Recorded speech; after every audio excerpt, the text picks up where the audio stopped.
कार्तिक और नेहा एक नवविवाहित जोड़ा हैं जिनकी शादी को अभी कुछ ही वक्त बीता है, लेकिन बाहर से सामान्य दिखने वाली इस शादी के पीछे का सच बेहद डरावना है। बंद दरवाजों के पीछे कार्तिक एक हैवान है जो हर दिन अपनी पत्नी नेहा के साथ मारपीट करता है और उसकी मर्जी के खिलाफ उसके साथ शारीरिक संबंध बनाता है। बेचारी नेहा खामोशी से यह सब अत्याचार सहती रहती है और अपना दर्द किसी से साझा नहीं करती। असल जिंदगी में नेहा एक कोचिंग सेंटर में पढ़ाती है, जबकि कार्तिक एक कॉर्पोरेट कंपनी में नौकरी करता है। कार्तिक का काम के प्रति रवैया बेहद खराब है। इसी वजह से एक दिन कंपनी की एचआर उसे नौकरी से निकालने की चेतावनी देती है। अपनी गलती सुधारने के बजाय कार्तिक एक घिनौनी चाल चलता है। वह एचआर को एक प्राइवेट वीडियो दिखाता है जिसमें वह और कंपनी का बॉस साथ हैं। कार्तिक धमकी देता है कि अगर उसे निकाला गया तो वह यह राज सबके सामने खोल देगा। ब्लैकमेल होकर एचआर को मजबूरन पीछे हटना पड़ता है। इस घटना के बाद कार्तिक अपने ऑफिस के दोस्तों के साथ एक बार में जश्न मनाने जाता है। वहाँ शराब के नशे और हंसी मजाक के दौरान उसका एक दोस्त कार्तिक की पत्नी नेहा को लेकर कुछ भद्दी बात कह देता है। यह सुनते ही कार्तिक के सिर पर खून सवार हो जाता है। वह गुस्से में एक कांच की बोतल तोड़कर उस दोस्त के सिर पर दे मारता है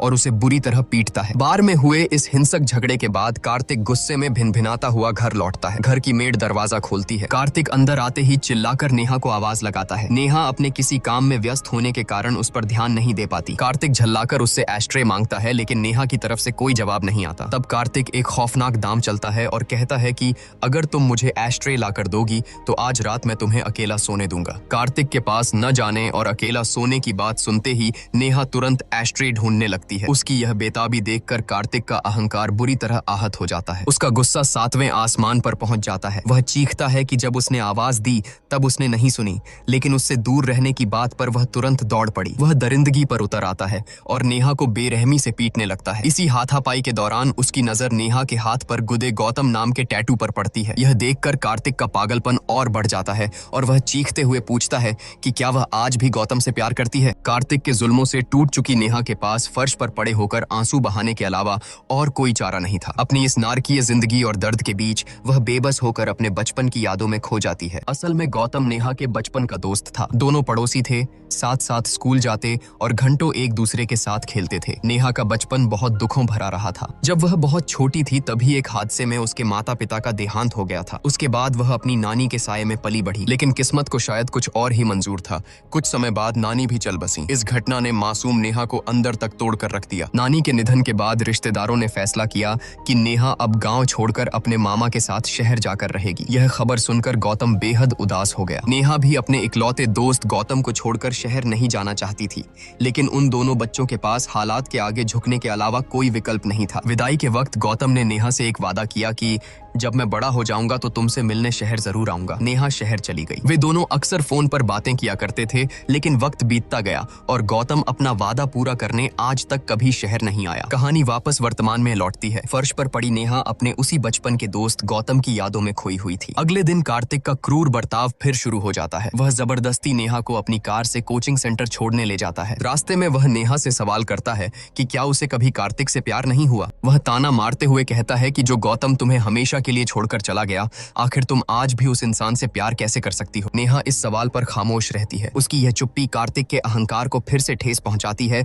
और वह हैवानियत पर उतर आता है। वह कार में ही नेहा की मर्जी के खिलाफ उसके साथ जबरदस्ती करता है। अपनी हवस पूरी करने के बाद वह उसे कोचिंग सेंटर के बाहर उतार कर चला जाता है। नेहा असहनीय दर्द से कराह रही थी। वह लंगड़ाते हुए किसी तरह वॉशरूम की तरफ भागती है और वहां जाकर फूट फूट कर रोने लगती है। उसकी ऐसी दर्दनाक हालत देखकर उसकी दोस्त सौम्या घबरा जाती है और उसके पीछे पीछे वॉशरूम पहुंचती है। अंदर का नजारा देखकर सौम्या सन्न रह जाती है। नेहा के शरीर से खून बह रहा था। घबराकर सौम्या उससे पूछती है कि ये सब क्या है, तुम्हें क्या हुआ है। अब तक हर जुल्म खामोशी से सहने वाली नेहा का सब्र टूट जाता है। वह रोते हुए सौम्या को गले लगाती है और अपनी घुटन भरी जिंदगी का पूरा खौफनाक सच उसके सामने खोल कर रख देती है। वह गिड़गिड़ाते हुए सौम्या से विनती करती है कि मुझे कार्तिक से बचा लो, वरना वो एक दिन मुझे जान से मार डालेगा। सौम्या की आंखों में आंसू और दिल में गुस्सा था। वह तुरंत नेहा को अस्पताल ले जाती है जहां उसका इलाज होता है। सौम्या नेहा को समझाती है कि यह जुल्म अब बर्दाश्त के बाहर है और उसे बिना देर किए पुलिस स्टेशन जाकर कार्तिक के खिलाफ शिकायत दर्ज करानी चाहिए, लेकिन नेहा बेबसी से इनकार कर देती है। वह रोते हुए एक कड़वा सच बताती है कि कार्तिक कोई अजनबी नहीं बल्कि उसके सगे मामा का बेटा है। उसकी शादी उसी घर में हुई है जिसने उसे बचपन में अनाथ होने के बाद पनाह दी थी। नेहा कहती है कि अगर कार्तिक जेल गया तो उसके मामा जीते जी टूट जाएंगे और वह अपने मामा को यह दुख नहीं दे सकती। अस्पताल से दवाइयां लेकर नेहा किसी तरह घर लौटती है, लेकिन लेकिन वहशी कार्तिक को उसकी हालत पर जरा भी तरस नहीं आता। वह फिर से उसके करीब आने और जबरदस्ती करने की कोशिश करता है, लेकिन इस बार नेहा का सब्र जवाब दे जाता है। वह उसे खुद को छूने तक नहीं देती और खौफनाक इरादे के साथ चेतावनी देती है कि अगर आज तुमने मुझे हाथ भी लगाया तो मैं अपनी जान दे दूंगी। नेहा की यह बात सुनकर कार्तिक एक पल के लिए रुकता है, लेकिन उसके चेहरे पर कोई पछतावा नहीं था। वह एक शैतानी हंसी हंसता है और कमरे से बाहर निकल जाता है। अगले दिन जब सौम्या नेहा से इस उलझे हुए रिश्ते की पूरी सच्चाई पूछती है तो नेहा उसे अपने अतीत के काले पन्नों में ले जाती है। नेहा बताती है कि जब उसकी नानी मौत के करीब थीं, तो उन्होंने मरने से पहले नेहा के मामा से एक आखिरी वादा लिया था। उन्होंने कहा था कि वे नेहा को अपने साथ शहर ले जाएं, उसकी परवरिश करें और बड़ी होने पर उसकी शादी कार्तिक से करवा दें, ताकि अनाथ नेहा हमेशा अपने मामा की नजरों के सामने सुरक्षित रहे। मामा नेहा को अपने घर ले आए और उसी दिन उन्होंने नेहा की कार्तिक से पहचान कराते हुए कह दिया था कि बड़ी होकर दोनों की शादी होगी। यह सुनकर कार्तिक बहुत खुश हुआ था, लेकिन छोटी सी नेहा ने इस बात को गंभीरता से नहीं लिया। हालांकि वक्त के साथ कार्तिक की यह खुशी एक खतरनाक जुनून में बदल गई। जैसे जैसे नेहा बड़ी हुई, कार्तिक एक मनहूस साये की तरह उसके पीछे पड़ गया। वह बचपन से ही नेहा को अपनी पत्नी और अपनी जागीर मान चुका था। वह हर पल उस पर पैनी नजर रखता था। अगर गलती से भी कोई इंसान नेहा को छू लेता तो कार्तिक जानवरों की तरह उसकी बेरहमी से पिटाई कर देता था। कार्तिक का यह साइको और जुनूनी रूप देखकर नेहा अंदर ही अंदर खौफ में जीने लगी थी। उसे समझ नहीं आ रहा था कि वह इस अदृश्य कैद से कैसे बाहर निकले। इसी घुटन भरी जिंदगी और खौफ के साये के बीच नेहा के लिए एक ही सहारा था, उसका बचपन का दोस्त गौतम। दोनों अक्सर फोन पर घंटों बातें किया करते थे। दूरियों के बावजूद उनकी यह मासूम दोस्ती धीरे धीरे प्यार में तब्दील होने लगी थी और वे दोनों एक दूसरे को चाहने लगे थे। लेकिन नेहा कार्तिक के खतरनाक मिजाज को जानती थी, इसलिए उसने गौतम और अपने इस अनकहे प्यार के बारे में अपने मामा और कार्तिक को भनक तक नहीं लगने दी। एक दिन अचानक नेहा की जिंदगी में जैसे दोबारा बहार आ जाती है जब गौतम उसके सामने खड़ा होता है। इतने सालों बाद अपने बचपन के दोस्त को देखकर नेहा की खुशी का कोई ठिकाना नहीं रहता। दरअसल गौतम के पिता की तबीयत काफी खराब थी और वह उनका बेहतर इलाज कराने के लिए उन्हें शहर लेकर आया था। उसका परिवार भी वहीं रुका हुआ था। गौतम के शहर आने से नेहा की जिंदगी में एक नई रोशनी आ जाती है। वह गौतम और उसके परिवार के साथ काफी वक्त बिताने लगती है। उसके घर वालों से मिलकर नेहा को उस अपनेपन का एहसास होता है जिसके लिए वह सालों से तरस रही थी। गौतम के प्रति अपने बेइंतहा प्यार को जाहिर करने के लिए नेहा अपने हाथ पर गौतम के नाम का टैटू भी बनवा लेती है। लेकिन नेहा की यह खुशी कार्तिक को रास नहीं आती। एक दिन जब गौतम नेहा को उसके घर छोड़ने आ रहा था तो कार्तिक की नजर उन पर पड़ जाती है। जलन और गुस्से से पागल कार्तिक बीच रास्ते में ही गौतम को रोक लेता है और उस पर टूट पड़ता है। वह गौतम को बेतहाशा पीटता है। दुर्भाग्य से नेहा के मामा किसी काम से शहर से बाहर गए हुए थे,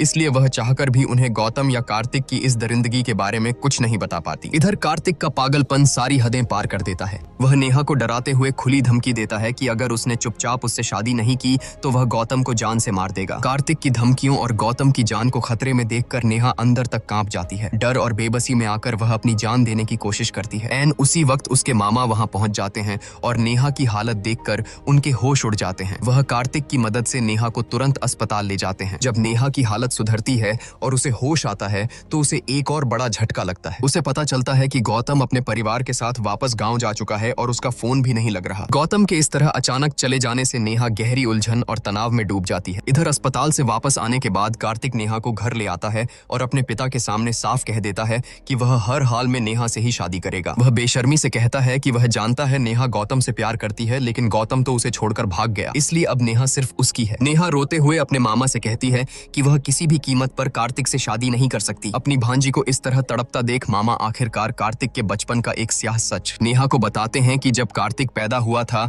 तभी उसकी माँ का देहांत हो गया था। मुझे अकेले ही उसे पालना पड़ा, लेकिन अपने काम और बिजनेस में मैं इतना उलझा रहा कि कार्तिक पर कभी ध्यान ही नहीं दे पाया। मेरे वक्त न देने की वजह से कार्तिक बचपन से ही बहुत अकेला पड़ गया। उस अकेलेपन को दूर करने के लिए उसने अपने पास एक गुड़िया रख ली थी। वह दिन रात उसी बेजान गुड़िया से बातें करता था और उसे अपनी जागीर मान बैठा था और आज तुम उसके लिए वही गुड़िया बन चुकी हो। मामा अपनी बात आगे बढ़ाते हुए नेहा को बताते हैं कि कार्तिक के अजीब बर्ताव से परेशान होकर उन्होंने उसे एक डॉक्टर को दिखाया था। डॉक्टर ने सलाह दी कि कार्तिक को अपने खोल से बाहर निकालकर दूसरे बच्चों के साथ घुलने मिलने का मौका दिया जाए। मामा ने कोशिश भी की। उन्होंने कार्तिक को बाहर खेलने भेजा, लेकिन नतीजा हमेशा भयानक होता। कार्तिक या तो बच्चों को बुरी तरह परेशान करता या उनके साथ हिंसक मारपीट करके घर लौटता। मामा समझ ही नहीं पा रहे थे कि इस लाइलाज पागलपन का क्या किया जाए। लेकिन जब अनाथ नेहा उस घर में आई तो एक चमत्कार सा हुआ। नेहा को देखते ही कार्तिक पूरी तरह बदल गया। उसने उस बेजान प्लास्टिक की गुड़िया को हमेशा के लिए अपनी जिंदगी से निकाल फेंका और नेहा के साथ बहुत अच्छे से रहने लगा। यह बदलाव देखकर मामा के मन में एक झूठी उम्मीद जाग गई। उन्हें लगा कि अगर नेहा और कार्तिक की शादी हो जाए तो कार्तिक का मानसिक संतुलन पूरी तरह ठीक हो जाएगा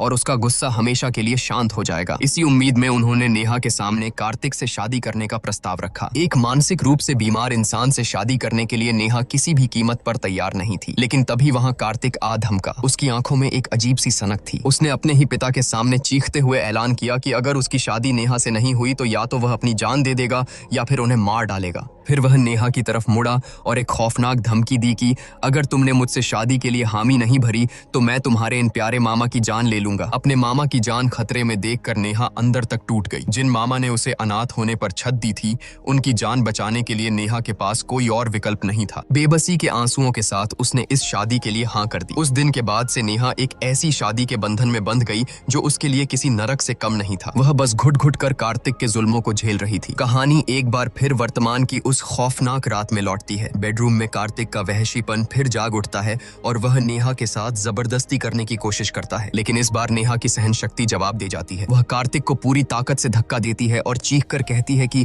अगर तुमने मुझे छुआ भी तो मैं खुद को खत्म कर लूंगी। एक साइकोपैथ के लिए यह धमकी कोई मायने नहीं रखती। कार्तिक एक खौफनाक हंसी हंसता है और पास रखा पेट्रोल अपने ऊपर उंडेल लेता है। हाथ में माचिस लेकर वह नेहा को घूरते हुए कहता है कि अगर तुमने मुझे अभी इसी वक्त आई लव यू नहीं बोला तो मैं खुद को आग लगा लूंगा। कार्तिक के इस आत्मघाती पागलपन को देखकर नेहा बुरी तरह सहम जाती है। वह डर के मारे कांपते हुए किसी तरह आई लव यू बोल देती है, लेकिन उस वक्त उसके दिल के हर कोने में कार्तिक के लिए सिर्फ और सिर्फ नफरत सुलग रही थी। उसी रात जब कार्तिक बेफिक्र होकर गहरी नींद में सो जाता है, तब नेहा अपनी जिंदगी का सबसे बड़ा फैसला लेती है। वह दबे पांव बिना कोई आहट किए उस नरकनुमा घर से निकलती है और अंधेरे में गुम हो जाती है। अगली सुबह जब कार्तिक की नींद खुलती है तो पूरे घर में नेहा को न पाकर उसका पागलपन सारी हदें पार कर जाता है। वह पागलों की तरह नेहा का मोबाइल नंबर मिलाता है, लेकिन दूसरी तरफ से सिर्फ एक ही आवाज आती है कि उसका फोन स्विच ऑफ था। नेहा के इस तरह अचानक गायब हो जाने से कार्तिक का दिमागी संतुलन पूरी तरह डगमगा जाता है। वह पागलों की तरह शहर के कोने कोने में उसे ढूंढता है, लेकिन नेहा का कोई सुराग नहीं मिलता। हताशा और गुस्से में वह नेहा की दोस्त सौम्या के घर पहुंचता है और उसे जान से मारने की धमकी देता है, लेकिन सौम्या भी खौफजदा होकर यही कहती है कि उसे नेहा के बारे में कुछ भी नहीं पता। हर तरफ से खाली हाथ रहने के बाद कार्तिक खुद को शराब के नशे में डुबो लेता है। वह लड़खड़ाते कदमों से घर लौटता है। उस वक्त घर पर उनकी मेड दीप्ति मौजूद थी। भारी नशे और दिमागी विक्षिप्तता के कारण कार्तिक को दीप्ति के चेहरे में नेहा का अक्स नजर आने लगता है। इसी खौफनाक भ्रम में वह दीप्ति के साथ जबरदस्ती करने लगता है। शुरुआत में दीप्ति खुद को बचाने की पूरी कोशिश करती है,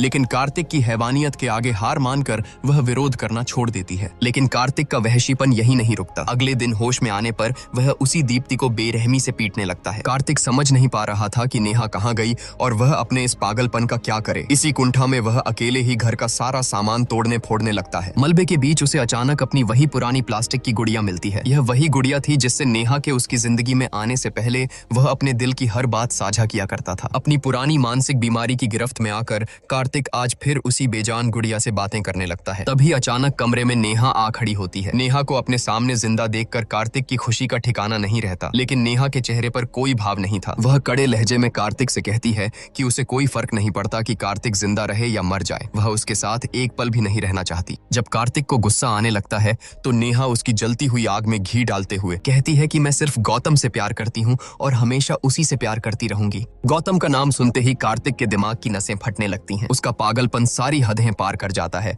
और वह पास रखी कांच की एक भारी बोतल उठाकर पूरी ताकत से नेहा के सिर पर दे मारता है। नेहा लहूलुहान होकर वहीं फर्श पर गिर पड़ती है और अत्यधिक तनाव व नशे के कारण कार्तिक भी वहीं बेहोश हो जाता है। कार्तिक के घर से आ रही टूटने फूटने और चीखने की भयानक आवाजों को सुनकर पड़ोसी सहम जाते हैं और पुलिस को बुला लेते हैं। जब पुलिस दरवाजा तोड़कर अंदर आती है तो कार्तिक को होश आता है। वह बदहवास होकर पुलिस वालों से बार बार यही कहता है कि उसने नेहा को नहीं मारा, लेकिन सबसे हैरान करने वाली बात यह थी कि वहां फर्श पर नेहा थी ही नहीं। नेहा उस बंद कमरे से रहस्यमयी तरीके से गायब हो चुकी थी और कोई नहीं जानता था कि आखिर उसके साथ क्या हुआ था। पुलिस कार्तिक को गिरफ्तार करके थाने ले आती है। पूछताछ के दौरान जब एक पुलिस ऑफिसर गुस्से में आकर कार्तिक के सामने नेहा की तस्वीर को फाड़ता है तो कार्तिक का साइको रूप फिर जाग उठता है। वह बुरी तरह पैनिक करता है और लॉकअप में मौजूद सभी पुलिस वालों पर टूट पड़ता है। यहाँ तक कि वह इस केस की जांच कर रही पुलिस ऑफिसर प्रियंका पर भी जानलेवा हमला हमला कर देता है। कार्तिक की इस हिंसक और पूरी तरह से विक्षिप्त हालत को देखते हुए कोर्ट उसे सजा सुनाने के बजाय पागलखाने भेजने का आदेश देती है। 6 महीने तक उस पागलखाने की सलाखों के पीछे रहने के बाद एक दिन ऑफिसर प्रियंका उससे मिलने आती है। प्रियंका को देखते ही कार्तिक उसकी तरफ बढ़ता है। उसकी आंखों में आज भी वही पागलपन और बेबसी थी